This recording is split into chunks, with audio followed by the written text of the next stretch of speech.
I'm an aggressive guy who I can get to you in about 2, 3 steps. Other guys can chop and get there. I mean, by the time you get to your spot, I'm already up on you. So you might have to deal with my power. You might have to deal with my length. You might have to deal with a swipe. So I just feel like my fastball is just getting on them so quick and making them have to make a decision. Either you're going to set to be outside and I'm going to go inside, or you're going to set to where you don't know and I'm going to run right through you.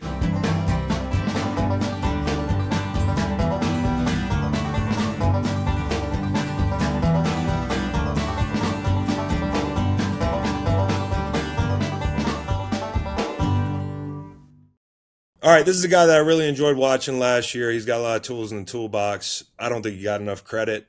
Now he's up in Minnesota, and I'm pretty sure he'll be chasing a lot of quarterbacks in the NFC North. His name is John Greenard. John, how you doing, man? I'm great, man. In that early part of camp, so it ain't got up on us just yet. But man, it's good to see the guys get back into it and have that feel working towards the season for sure.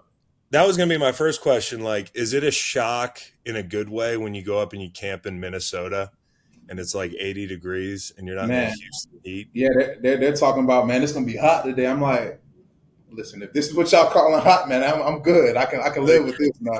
When it gets to the flip part, when they say it's cold, now that's out of my ballpark. We don't know yet. I mean, that's funny because you were at Florida.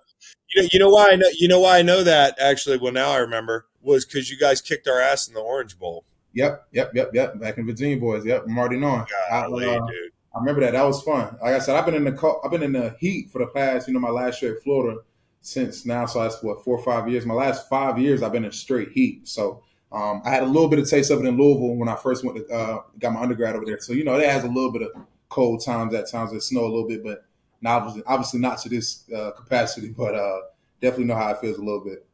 Well, good, man. You get a little extra wind up there in camp. What's take me through why you picked Minnesota. We had Blake Cashman on last week.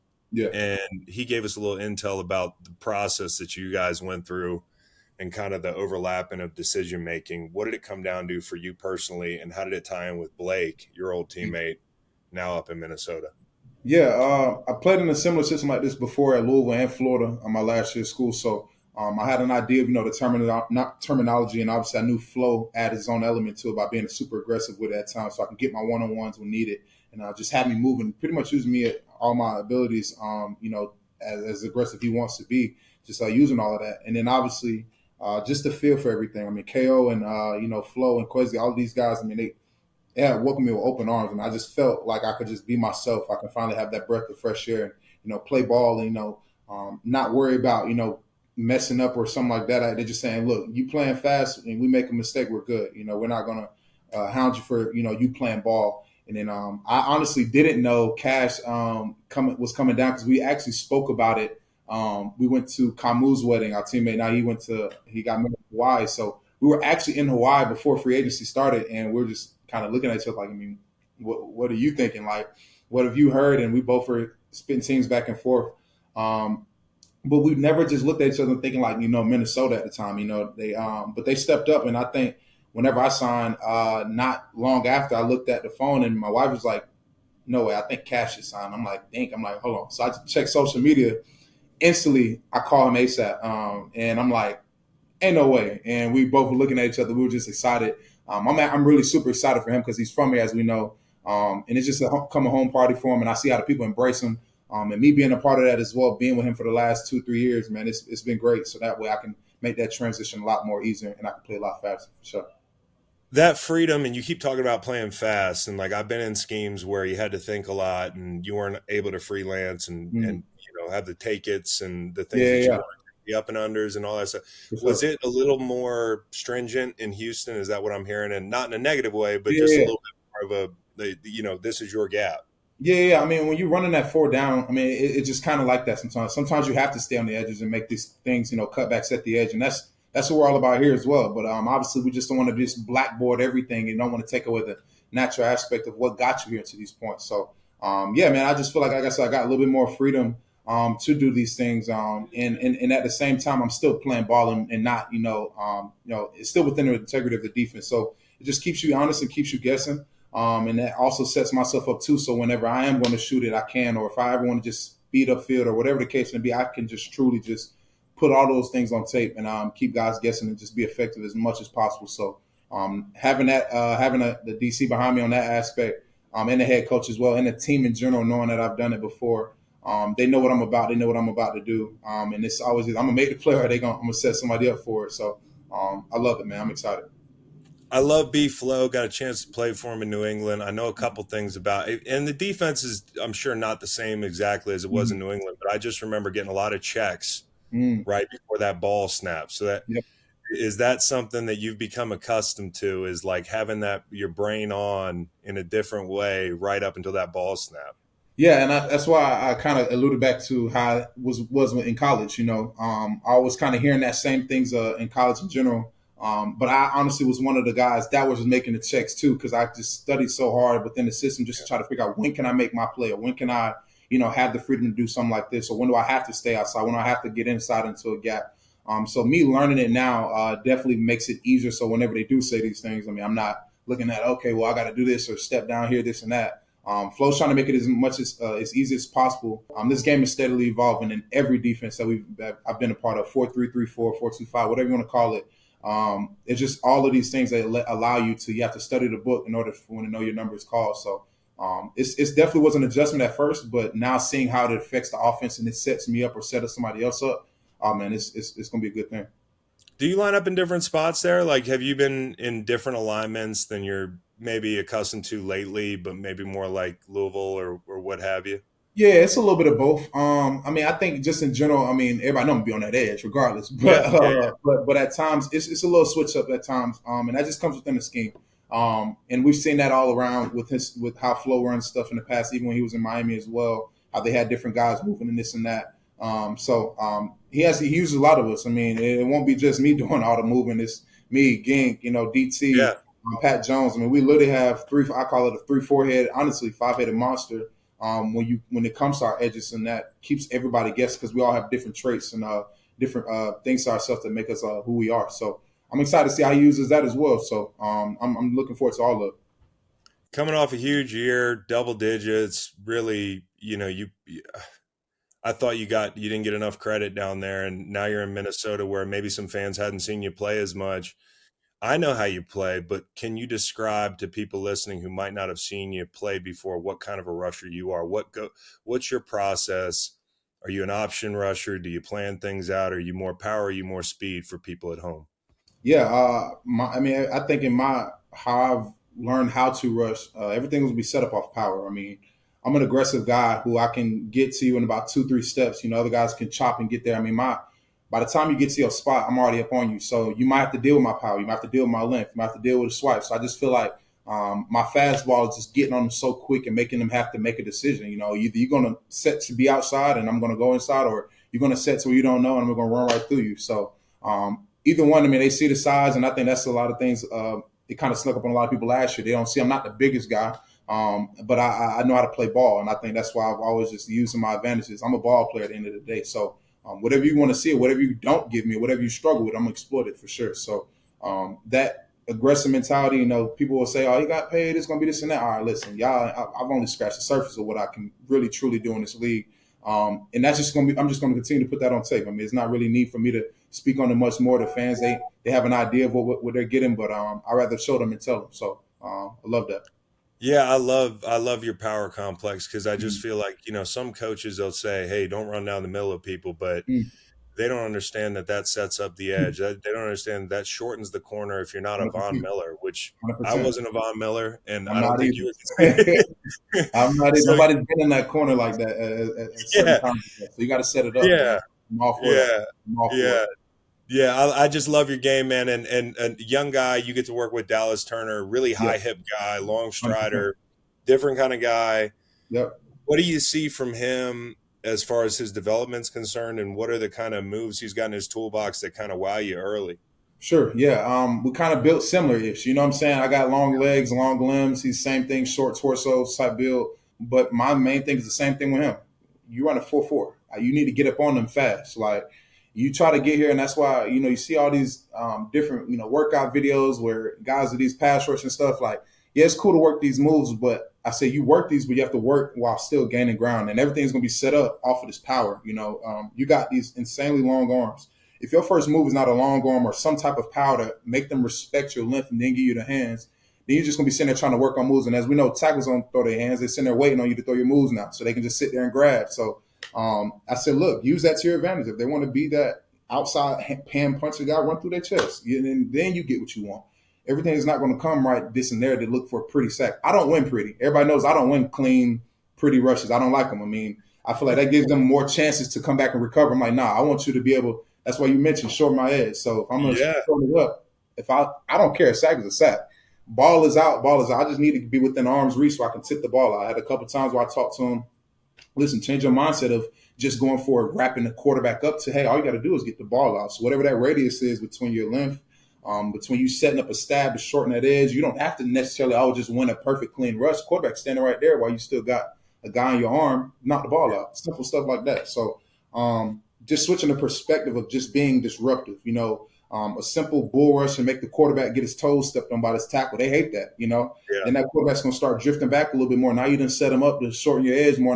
Now he's sitting at 9 yards instead of 7.5, So these things all matter. And I just think that that's where I bring that different element of just trying to break the game down to where it's slowed down. Because I know it helped me. I was always a guy just trying to go out there, Initially, I was a guy that just ran down the middle of guys, but I didn't understand the process of doing that or what could lead to. So me running down the middle of a guy sometimes, hey, look, I just want to see how you're going to handle this power. I mean, because you're not going to just sit here and just go back and get comfortable in your set, because then that's in your field. Always being on my terms is what I preach to him, and him having the stab, and that's what you see on my tape. First thing I'm pretty much going to throw out there, I don't care who knows it, stabbing a bull. I mean, that's well, speed to power. You can't say bull anymore now, but speed to power. Yeah. But that's one of the things, man. Use that to your advantage. I mean, it's whenever we're going fast and getting on them quick, it makes them panic, man. I don't care who you are. The best will tell you that too. A couple things, man. Number one, you said it like you're not always winning pretty, but I swear to you, some of the prettiest rushes don't get home. You hit a clean spin, bro, and nobody sees it.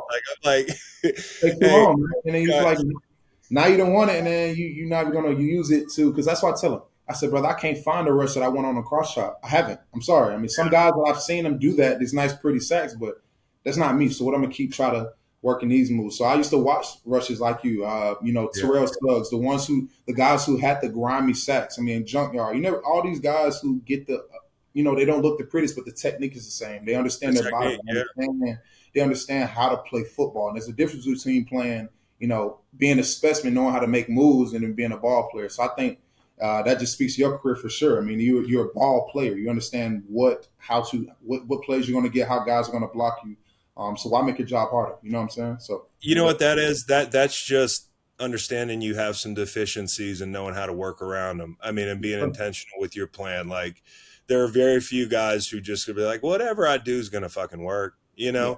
Most rushers have to, and like that's what you said with Dallas is like, if in the first 5 plays they're not feeling his strength, and I mean his strength being length or get off, like then he's letting them off the hook. So, and another young guy that you undoubtedly rubbed off on is Will Anderson, and I love the way he plays. And when you leave, is it kind of bittersweet because you're like, man, look what you've become in just a year, but now I got to leave and watch it from a distance. Yeah, I think that was the whole thing about the transition, and I was very transparent through it all. Just like, I was more so, I guess you could say, felt the way because we had losing seasons all my past 3 years, and then we finally get to that point where we get to get your foot in the door for the playoffs. I'm like, all right, now we finally can really make up for lost time in that sense. But it's a part of the game. But now just me and him, we still talk pretty much every day almost. Like he'll hit me up with a rush, or he's saying, man, I finally worked the move we were just talking about. So we always going to be having love in that aspect.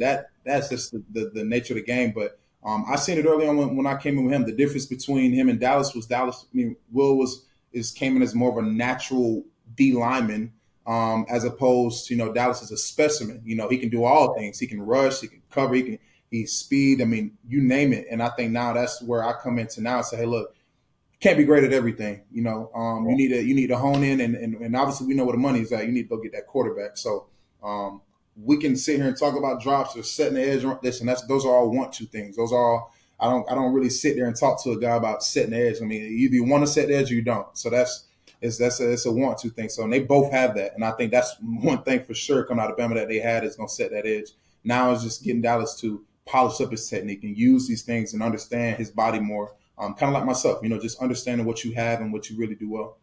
Dude, I swear Dallas is going to make a million plays if they decide to run the ball at you, Man, it's gonna be crazy because he is he's going gonna to be hunting. track the ball down the line. And that's one thing that, like, I was Yeah, never great at that because I wasn't that fast.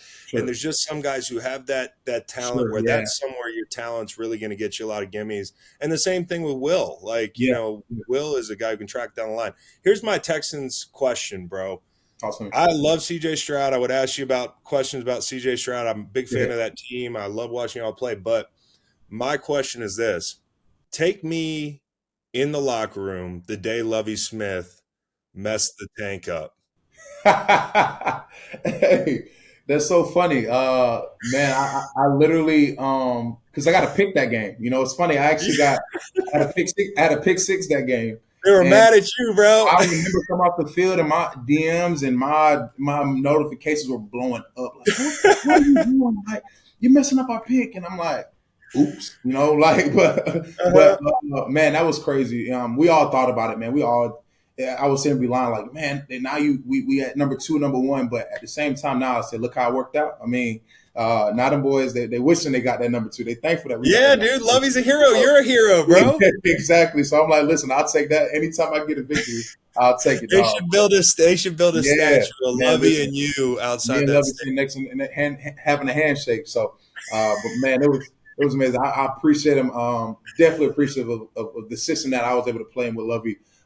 Anytime I was able to get the wisdom from him, obviously I took that. But it was definitely some funny times in the locker room going into that That's last awesome. year for sure. I heard a lot of great things about him. I think that's one of the best things he ever did as a coach, because Yeah. he gave that city I think the guy's going to be a Hall of Famer. I think Oh, CJ's 100%. Yeah, I mean, and I still talk to them boys to this day. Like, they all know it's still love and it's a part of this game. They were definitely sad. As soon as I signed there, they instantly called me like, bro, why you? I'm like, listen, hey, you'll see Did what. you hit Hunter up? Did you guys hit each other up? Like, I remember when Barwin left the Eagles and I Mm, left the Rams, and he went, yeah.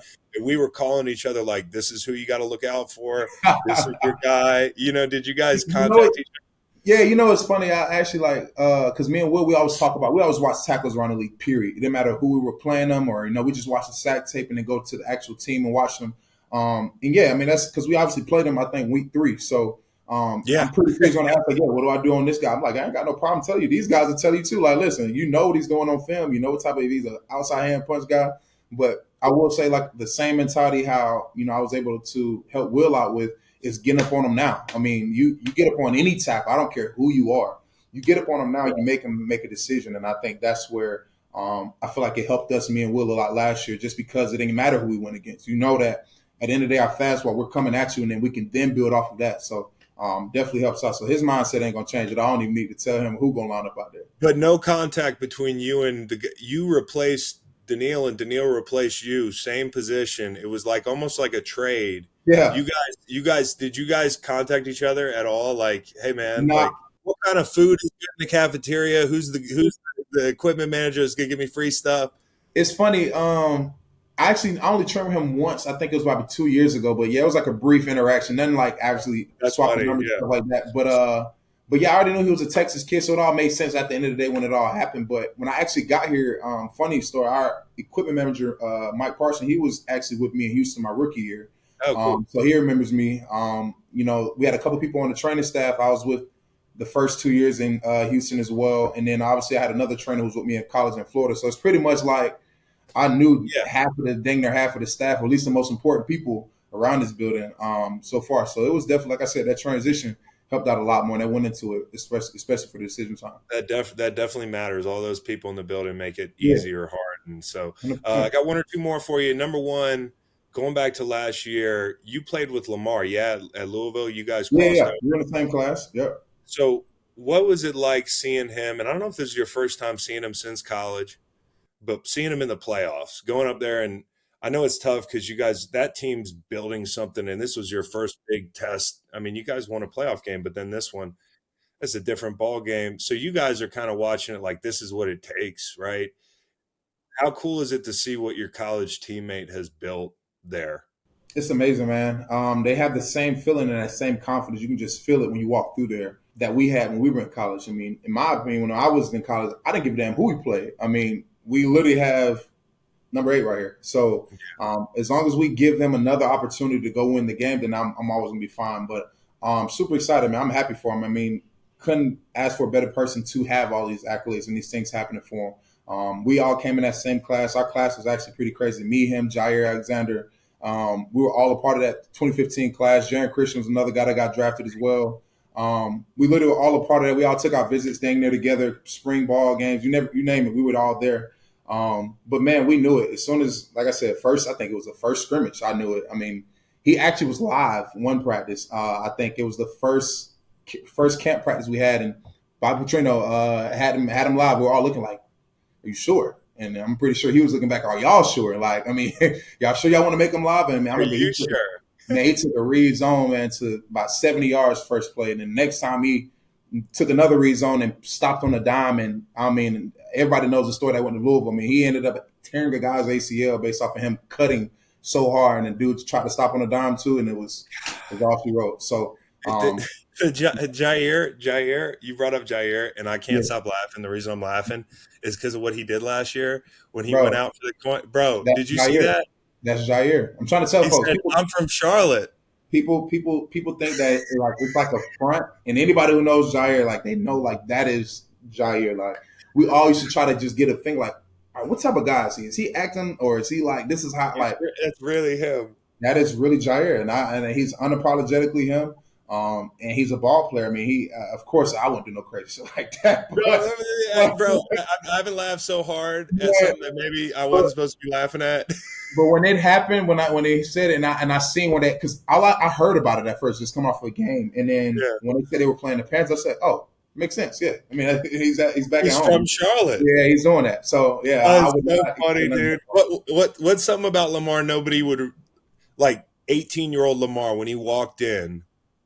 What's something humanizing about Superman? You know what I mean? Because we had the spring game right before we came in. That next semester, we're just like, it's me, Jair, is another guy that we had in our recruiting class, and we see all the fans, like little younger fans, coming up like, "Hey, like, can I get your autograph?" And we're like, I'm looking around like, I mean, I'm coming here too, you know, like, I'm like. I mean, I'm in the draft. I'm in the class too, and he's signing autographs. I'm just sitting there like, I know this kid is good, but God, like it really just like a humbling moment for myself. And I'm thinking, then they were like, "You were the guy on the video," and I'm like, "What video?" So I remember that it was a viral video, you know, the one where he made the juke and stopped on a dime and put his hands in the air. So that was coming out of high school, and I didn't know that was him. So like, I'm like, "Oh, that was you!" Like, so I'm like, "Damn." All right, I might need to get my autograph too. So yeah, dude. After that point, man, it was fun because I'm just saying like, wow, like we got this dude on our team. You would never know. I mean, I've been around some guys. You've been around guys that they gonna tell you every single time they made a play that, hey man, I did this. Yeah. And when I tell you, he never speaks on anything or any accolades he's ever done. It's just like it's a given for him. Like it's supposed to happen. And I think that stuck with me as well coming out. You know. When I did start to achieve a little bit of success, just how he carried himself. I mean, he may not know, but at the same time, we all kind of looked up to him like, you just won a Heisman. Like, the Heisman Trophy is literally, we all stay in the same apartment in the dorms in college. The Heisman Trophy is literally 2 floors up, and we would never know. As far as pro quarterbacks, I got an 8-year-old son. If he was like, you know, I need a couple guys I just want to pay attention to the kind of guy they are. Yeah. You know, Lamar would be one that I'd be like, watch Lamar, watch the way he competes, watch the way he treats his teammates, watch the way he handles the media. They love him. Yeah, he's amazing. Okay, last one, quarterback to quarterback. Give me the report. I'm a big Sam Darnold fan. I think my guy deserves a little bit of an opportunity, and I think your head coach is just the guy. So how's that looking, and then how's JJ looking too? We all know what Sam was about. I mean, I think it was, 2nd overall, 4th overall? I can't remember exactly coming out of college. I mean, we know about his arm talent. We know about him. I played against him when he was in Carolina. We all spoke that in our defensive meetings. Like, listen, don't worry about where he's on the depth chart or what his past has been about. This kid has an arm. He can make some crazy throws if you let him.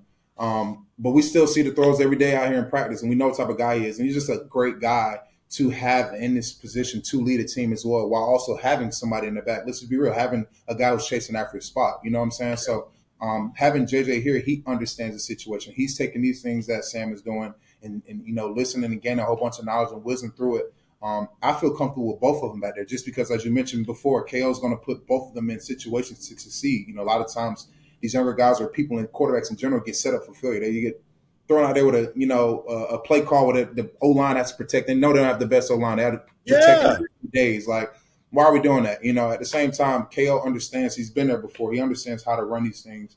And I say for anybody, I mean, any quarterback that came here, being under KO, with Josh McCown as well. I mean, that's another unsung hero as well. He's a guy. Oh, he's there?